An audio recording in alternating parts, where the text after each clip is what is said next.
ನೋಡಿ, ಸಚಿವ ಸಂಪುಟ ವಿಸ್ತರಣೆ ಇವತ್ತಾಗತ್ತೆ ನಾಳೆ ಆಗತ್ತೆ ಅಂತ ಪಾಪ ಆಕಾಂಕ್ಷಿಗಳು ಚಾತಕ ಪಕ್ಷಿಗಳಂತೆ ಕಾದಿದ್ದೇ ಬರ್ತಾ ಇದೆ.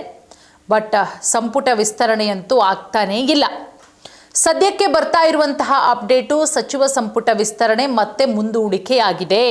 ಇವತ್ತೆಲ್ಲವೂ ಕೂಡ ಫೈನಲ್ ಆಗಿಬಿಟ್ರೆ ಆಗೋಗ್ಬಿಡುತ್ತೆ. ನಾಳೆ ಒಂದು 19ನೇ ತಾರೀಕು ಪ್ರಮಾಣ ವಚನ ಸ್ವೀಕಾರ ಅಂತಲೇ ಹೇಳಲಾಗ್ತಾ ಇತ್ತು. ಬಟ್ ಡೆಲ್ಲಿಯಲ್ಲಿ ಬೇರೆ ಬೇರೆ ರೀತಿಯ ಬೆಳವಣಿಗೆಗಳಾಗ್ತಾ ಇದೆ. ಮತ್ತೊಂದು ಸುತ್ತಿನ ಮಾತುಕತೆಗೆ ಹೈಕಮಾಂಡು ನಿರ್ಧಾರ ಕೂಡ ಮಾಡ್ಕೊಂಡಿದೆ. ಮತ್ತೊಂದು ಸುತ್ತಿನ ಮಾತುಕತೆ. ಸೊ ಹಾಗಾಗಿ ಚಾತಕ ಪಕ್ಷಿಗಳಂತೆ ಕಾಯ್ತಾ ಇದ್ದಂತಹ ಆಕಾಂಕ್ಷಿಗಳಿಗೆ ಮತ್ತೆ ಮತ್ತೆ ನಿರಾಸೆ ಆಗ್ತಾ ಇದೆ. ಯಾಕಂದರೆ ವಿಧಾನಮಂಡಲ ಮಳೆಗಾಲದ ಅಧಿವೇಶನ ಆಗಸ್ಟ್ ಮೊದಲ ವಾರದಲ್ಲಿ ಆರಂಭ ಆಗುತ್ತೆ. ಅಷ್ಟರ ಒಳಗಡೆ ಸಚಿವ ಸಂಪುಟ ವಿಸ್ತರಣೆ ಪೂರ್ಣಗೊಳ್ಳುತ್ತೆ ಅನ್ನುವ ವಿಶ್ವಾಸಗಳು ಕೂಡ ಇದೆ. ಸೊ ಹಾಗಾಗಿ ನೋಡಿ, 20 ಸ್ಥಾನದ ಮೇಲೆ 50 ಶಾಸಕರು ಈಗ ಕಣ್ಣಿಟ್ಟಿದ್ದಾರೆ. ಡಿ ಕೆ ಶಿವಕುಮಾರ್ ಅವರು ಡೆಲ್ಲಿಲೇ ಇದ್ದಾರೆ. ಮಾಜಿ ಮುಖ್ಯಮಂತ್ರಿಗಳಾದಂತಹ ಸಿದ್ದರಾಮಯ್ಯನವರಿದ್ದಾರೆ. ಕೆಪಿಸಿಸಿ ಅಧ್ಯಕ್ಷರಾದಂತಹ ಬಿ ಕೆ ಹರಿಪ್ರಸಾದ್ ಅವರಿದ್ದಾರೆ. ಲೋಕಸಭೆಯ ಪ್ರತಿಪಕ್ಷ ನಾಯಕರಾದಂತಹ ರಾಹುಲ್ ಗಾಂಧಿ ಅವರ ಜೊತೆಗೆ ನಿನ್ನೆ ಪ್ರತ್ಯೇಕವಾಗಿ ಮಾತುಕತೆ ಮಾಡಿದ್ರು. ಆ ಮಾತುಕತೆ ಆದರೂ ಕೂಡ ಈ ಸಂಪುಟ ವಿಸ್ತರಣೆ ಇದೆಯಲ್ಲ, ಅದು ಯಾವಾಗ ಅಂತಿಮ ಪಟ್ಟಿ ಅಂತೂ ಫೈನಲ್ ಆಗಲೇ ಇಲ್ಲ. ಸಂಪುಟ ವಿಸ್ತರಣೆ ಆಗೋಗ್ಬಿಡುತ್ತೆ, ಅದು ಖಂಡಿತ ಒಂದು ಮೀಟಿಂಗಲ್ಲಂತೂ ಮುಗಿಯೋ ವಿಚಾರ ಅಲ್ಲ. ಯಾಕಂದರೆ ಡಿ ಕೆ ಶಿವಕುಮಾರ್ ಅವರು ಒಂದು ಪಟ್ಟಿ ರೆಡಿ ಮಾಡಿ ಇಟ್ಕೊಂಡಿದ್ದಾರೆ. ಸಿದ್ದರಾಮಯ್ಯ ಅವರು ಒಂದಿಷ್ಟು ಜನರ ಹೆಸರುಗಳನ್ನು ಸೂಚಿಸಿದ್ದಾರೆ. ಬಿ ಕೆ ಹರಿಪ್ರಸಾದ್ ಅವರು ಹೇಳಿದ್ರು ಕೂಡ ರಾಹುಲ್ ಗಾಂಧಿ ಅವರು ನೋ ಅಂದಿದ್ದಾರೆ. ನೋ ಅಂದಿದ್ದಾರೆ. ಇದೆಲ್ಲದರ ನಡುವೆ ಮಲ್ಲಿಕಾರ್ಜುನ ಖರ್ಗೆ ಅವರು ವೈಯಕ್ತಿಕ ಕಾರಣದಿಂದ ಬೆಂಗಳೂರಿಗೆ ಬಂದಿರೋದ್ರಿಂದ ನಿನ್ನೆ ನಡೆದಂತಹ ಸಭೆಯಲ್ಲಿ ಒಂದು ಅಂತಿಮ ನಿರ್ಧಾರಕ್ಕೆ ಖಂಡಿತವಾಗ್ಲೂ ಕೂಡ ಬರಲಿಲ್ಲ. ಹೀಗಾಗಿ ಮತ್ತೊಂದು ಸುತ್ತಿನ ಚರ್ಚೆಯ ಬಳಿಕ ಎಲ್ಲವೂ ಕೂಡ ಆಗುವ ಸಾಧ್ಯತೆಗಳಿದೆ ಅಂತ ಹೇಳಲಾಗ್ತಾ ಇದೆ. ಇದೆಲ್ಲದರ ನಡುವೆ ಒಂದಷ್ಟು ಜನರ ಹೆಸರನ್ನು ಸೂಚಿಸಿದ್ದಾರೆ.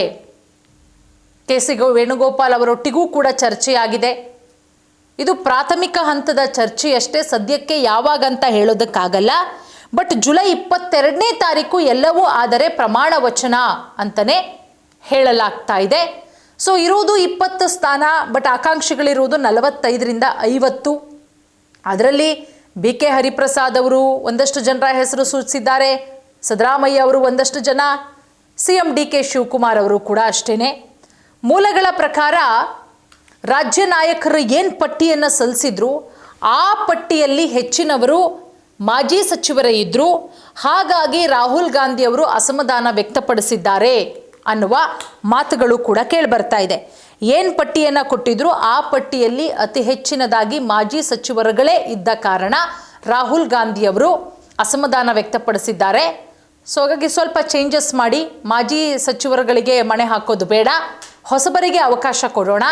ಒಂದು ಬಾರಿಯೂ ಮಿನಿಸ್ಟರ್ ಆಗದಲೇ ಇದ್ದಂಥವರು ಕೂಡ ಇದ್ದಾರೆ. ಸೊ ಅವರಿಗೆ ಅವಕಾಶ ಕೊಟ್ಟರೆ 28ಕ್ಕೆ ಪಕ್ಷ ಅಧಿಕಾರಕ್ಕೆ ಬರುತ್ತೆ.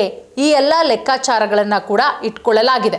2028ರ ವಿಧಾನಸಭೆ ಚುನಾವಣೆಯನ್ನು ಗಮನದಲ್ಲಿಟ್ಕೊಂಡು ಯುವ ನಾಯಕರಿಗೆ ಆದ್ಯತೆ ಕೊಡುವಂತಹ ಹೊಸ ಸಚಿವ ಸಂಪುಟವನ್ನು ರಚಿಸಬೇಕು ಅನ್ನೋ ಸಲಹೆಯನ್ನು ಕೊಟ್ಟಿದ್ದಾರೆ ರಾಹುಲ್ ಗಾಂಧಿ ಅವರು CM ಡಿ ಕೆ ಶಿವಕುಮಾರ್ ಅವರಿಗೆ ಅನ್ನೋದು ಕೂಡ ಮೂಲಗಳಿಂದ ತಿಳಿದು ಬಂದಿರುವಂತಹ ಮಾತು. ಒಟ್ಟಾರೆ ಸಂಪುಟ ವಿಸ್ತರಣೆ ವಿಚಾರ ಮತ್ತೆ ಮುಂದೂಡಿಕೆಯಾಗಿರೋದ್ರಿಂದ ದೊಡ್ಡ ಮಟ್ಟದಲ್ಲಿ ನಿರಾಸೆ ಸಚಿವ ಸ್ಥಾನದ ಆಕಾಂಕ್ಷಿಗಳಿಗೆ. ಸೊ ಒಂದಷ್ಟು ಜನ ಶಾಸಕರುಗಳು ದೆಹಲಿಯಲ್ಲೇ ಬೀಡು ಬಿಟ್ಟಿದ್ದಾರೆ. 40ಕ್ಕೂ ಹೆಚ್ಚು ಜನ ಸಚಿವ ಸ್ಥಾನಕ್ಕೋಸ್ಕರ ಲಾಬಿ ಮಾಡ್ತಾ ಇದ್ದಾರೆ.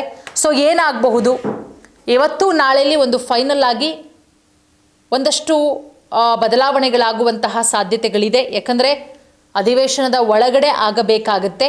ಸೊ ನೋಡೋಣ, ರಾಹುಲ್ ಗಾಂಧಿಯವರೇ ಒಂದು ಪಟ್ಟಿನ ಫೈನಲ್ ಮಾಡೋ ಸಾಧ್ಯತೆ ಇದೆಯಾ? ಸೊ ಅವರ ಮನವೊಲಿಸುವಂತಹ ಪ್ರಯತ್ನ ಆಗುತ್ತಾ? ಇವತ್ತಿನ್ನೇನೆಲ್ಲ ಹೈಡ್ರಾಮ್ಗಳಾಗಬಹುದು ದೆಹಲಿಯಲ್ಲಿ, ಕಾದು ನೋಡಬೇಕು.